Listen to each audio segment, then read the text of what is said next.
we doing? Good, good, good. All right, so I want to take this opportunity to share some information. I spent a significant amount of time this past week learning as much as I could learn, more than I could ever imagine, to tell you the truth, about bladders, air gauges, stitching, pressure, game day ball preparation, rub downs, so forth. Trying to be as helpful as I can here and share with you what I've learned. Having coached for 40 years in the National Football League, played for several years, growing up in a football family, being around this game my entire life, it's clear that I don't know very much about this area. Over the last few days, I've learned a lot more than I ever knew, like exponentially more. I feel like this is important because there have been questions raised, and I believe now 100% that I have personally, and we as an organization, have absolutely followed every rule to the letter.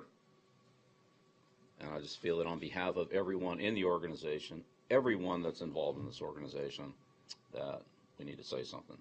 So I've talked to and gathered a lot of information from members of our staff. I have talked to other people familiar with this subject in other organizations, and we have performed an internal study of the process, and I think there's certainly other things that I can do, and there's maybe other research that can be done, but I say at this time I definitely have enough information to share with you. And so based on the events of today, I feel like now's the time to do it rather than wait, and so I know this is kind of an impromptu thing, but that's just the way it worked out. First of all, let me start with the process. As Tom explained on Thursday, like the most important part of the football for the quarterback is the feel of the ball. I don't think there's any question about that. And the exterior feel of the ball is not only critical, but it's also very easily identifiable. When I feel a football, I can feel the difference between slippery and tacky. I can feel the difference between the texture of the ball, of what degree it's broken in. If you put 5 balls out there, which ball is broken in the most, which ball is broken in the least, that's easy to identify, and that's the essence of the preparation. We prepare our balls over time, and we use them in practice. And that preparation process continues right up until the balls are given to the officials prior to the game. That's when they are finalized, if I could use that word. I would say that in that process, I've handled dozens of balls over the past week. The texture of the balls is very easy to identify. The pressure of the balls, footballs, is a whole different story. It's much more difficult to feel or identify. So the focus of our pregame preparation for the footballs is based on texture and feel. And I think Tom went into that extensively on Thursday, and he obviously could go through it a lot better than I can because he's the one that touched them. But that's the heart of the process. So we simulated a game day situation in terms of the preparation of the footballs and where the footballs were at various points in time during the day or night, as the case was Sunday. And I would say that our preparation process for the footballs is what we do. All right, I can't speak for anybody else. It's what we do, and that process we have found raises the PSI approximately 1 pound. So that process of creating a tackiness, a texture, the right feel, whatever that feel is, it's just it's a sensation for the quarterback. What's the right feel? That process elevates the PSI approximately 1 pound based on what our study showed, which was multiple balls, multiple examples in the process, as we would do for a game. It's not one football. When the balls are delivered to the officials' locker room, the officials were asked to inflate them to 12.5 PSI. What exactly they did, I don't know, but for the purposes of our study, that's what we did. We set them at 12.5. That's at the discretion of the official, though. Regardless of what we ask for, it's the official's discretion to put them where he wants. Again, that's done in a controlled climate. The footballs are prepared in our locker room. They're delivered to the official's locker room, which is a controlled environment. It's whatever we have here is what we have there. When the footballs go out onto the field into game conditions, whatever those conditions are, whether it's hot and humid, whether it's cold and damp, whether it's cold and dry, whether it's whatever it is, that's where the footballs are played with, and that's where the measurements would be different than what they are, possibly different than what they are in a controlled environment. And that's what we found. We found that once the footballs were on the field over an extended period of time, in other words, they were adjusted to the climatic conditions, and also the fact that the balls reached an equilibrium without the rubbing process, that after that had run its course and the footballs had reached an equilibrium, that they were down approximately 1.5 pounds per square inch.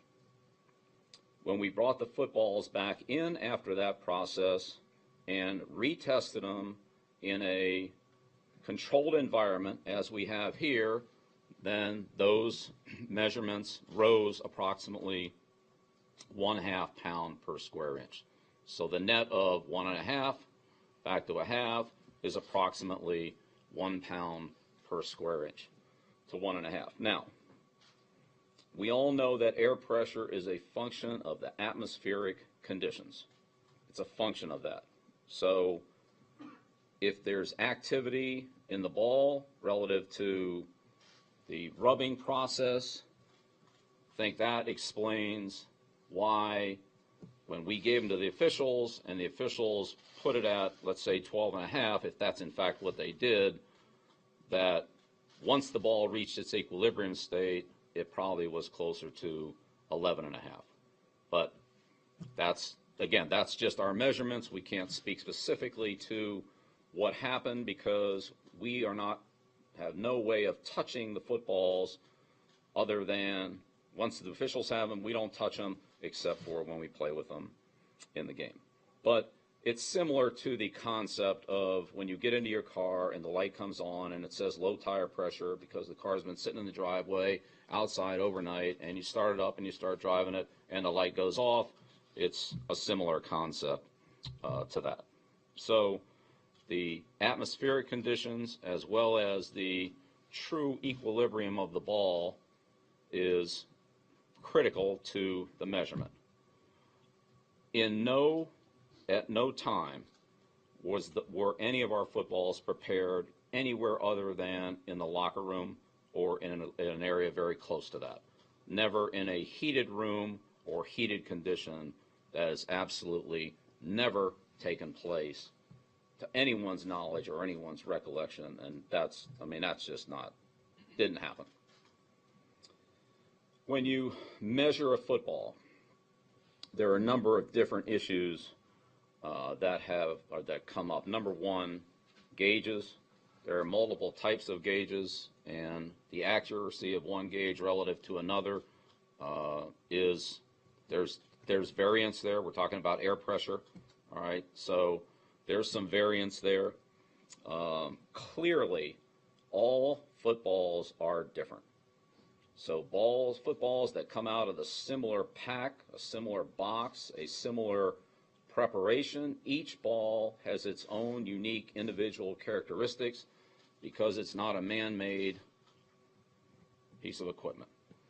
It's an animal skin, it's a bladder, it's stitching, it's laces, and each one has its own unique characteristics. So whatever you do with that football, if you do the same thing with another one, it might be close, but there's a variance between each individual football. Footballs do not get measured during the game. We have no way of knowing until we went through this exercise that this is really taking place. So when we hand the balls to the officials put them at whatever they put them at, but let's just say it's 12.5. That's where they put them.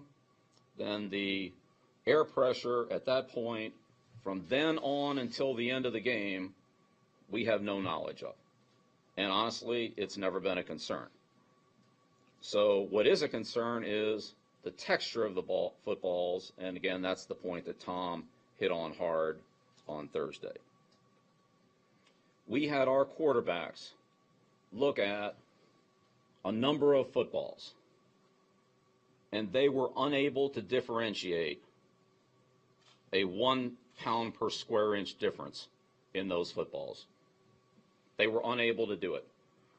On a 2 pound differential, there was some degree of differentiation, but certainly not a consistent one. A couple ones they could pick out, but they were also wrong in some of the other ones that they had. So you're welcome to do that yourself. And I can tell you from all the footballs that I've handled over the last week, I can't tell the difference if there's a 1 pound difference or half a pound difference in any of the footballs. Again, anyone who has seen us practice knows that we make it harder, not easier, to handle the ball. And our players train in conditions that a lot of people would recommend that we not drive in. That's what they do. They're a physically and mentally tough team that works hard, that trains hard, that prepares hard, and have met every challenge that I've put in front of them. And I know that because I work them every day.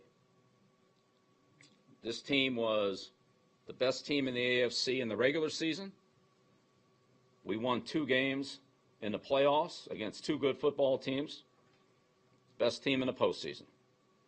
And that's what this team is. And I know that because I've been with them every day, and I'm proud of this team. So I just want to share with you what I've learned over the past week. I'm embarrassed to talk about the amount of time that I've put into this relative to the other important challenge in front of us. I'm not a scientist. I'm not an expert in footballs. I'm not an expert in football measurements. I'm just telling you what I know. Would not say that I'm Mona Lisa Vito of the football world, as she was in the car expertise area. All right?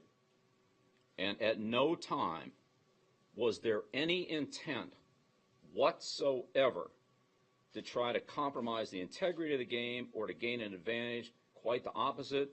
We feel like we followed the rules of the game to the letter in our preparations, in our procedures, all right, and in the way that we handled every game that we competitively played in as it relates to this matter, all right? We try to do everything right. We err on the side of caution. It's been that way now for many years, Anything that's close, we stay as far away from the line as we can. And in this case, I can say that we are, as far as I know and everything that I can do, we did everything as right as we could do it. And we welcome the league's investigation into this matter. I think there are a number of things that need to be looked into on a number of levels, but that's not for this conversation. I'm sure it'll be taken up at another point in time. And this is the end of this subject for me for a long time, okay?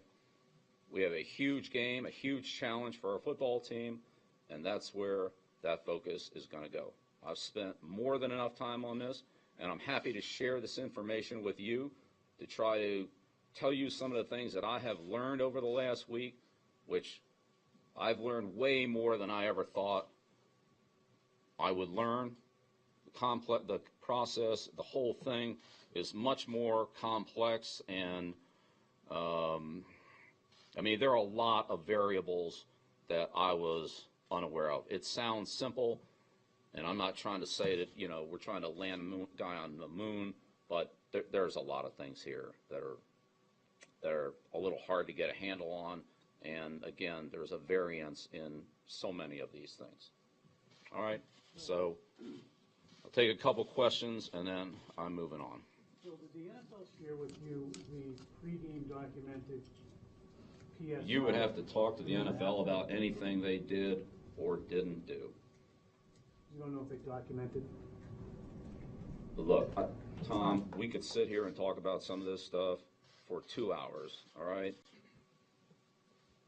If you want to ask the league any questions about what they do or don't do, you should ask the league. I'm just telling you what I've learned and the study that we've done and the experience that I've had over the last few days in looking into this matter.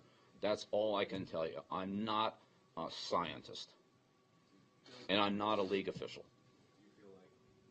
Do you feel like after the amount of work and research you put in this week that you'll be exonerated from this whole thing? I just told you what I think.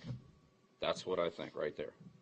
Has your game preparation for the Super Bowl been compromised at all? I know that you usually spend this week and a lot of game planning before you get out there. Well, I've spent a lot of week in game planning. I mean, a lot of this week, yeah. Do you feel that any of it was compromised by still not? Look, I told you I thought this was an important issue, and we addressed it. So we did. So, Bill, from the sounds of it, if I'm hearing you correctly, it sounds like a combination, according to your simulation, of essentially atmospheric or weather conditions, and then trusting that the officials did inflate the balls to 12.5 psi. Is that correct? Well, I think, look, you can take the atmospheric conditions out of it, because if the balls are measured in the same atmospheric conditions, then it's a non-factor. But if you measure a ball in a controlled condition like this, and you measure a ball on, let's just say, the night that we played Baltimore, there's no way they're the same. You take that ball and set it outside, and the ball becomes accustomed to those climatic conditions and those temperatures, there's no way it's the same. Now, if you take it out and bring it back in and let it sit for X amount of time, then, you know, it probably is the same. So, no, that's not the issue. Although, depending on where balls were measured and how they were measured, I mean, that's a whole nother, discussion.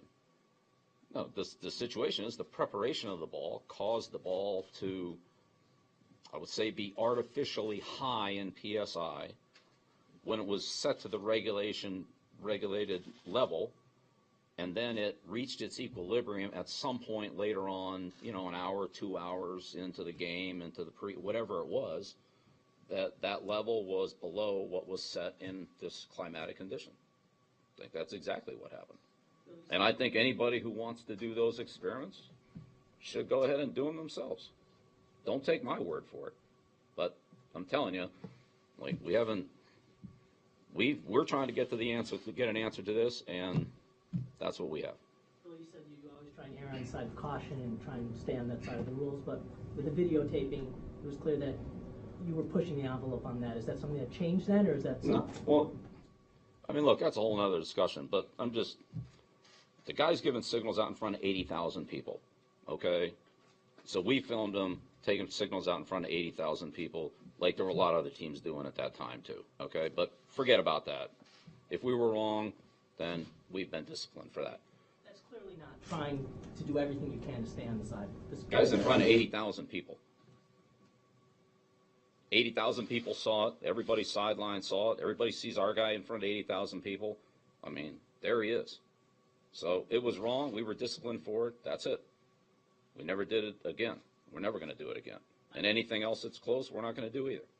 So is that a change? I'm talking about what you said a few minutes ago, which is that we always try and stand. We always do. We always have. But, I mean, anything that's even remotely close, we're on the side of caution. Coach, there was a lot of science talked about today. Did you have any science people help with your investigation? We talked to a lot of people. How much time did you spend on it, Bill? You said I don't know. I didn't log it. Bill, are you relieved by what you found with your investigation, or are you just? I didn't look. I said I came in here Thursday, and I told you that I didn't have any answers. And I'm very confident in the things that we've talked about, the study that we did, the going through with a fine-tooth comb, everything. I'm 100% confident in everything that I've told you. That's what I believe. That's what I know. That's what it is. I'm as transparent as I can be on this one. Period. Is that a yes, that you feel relieved by what? Look, I did what I did. No, I'm not using those adjectives.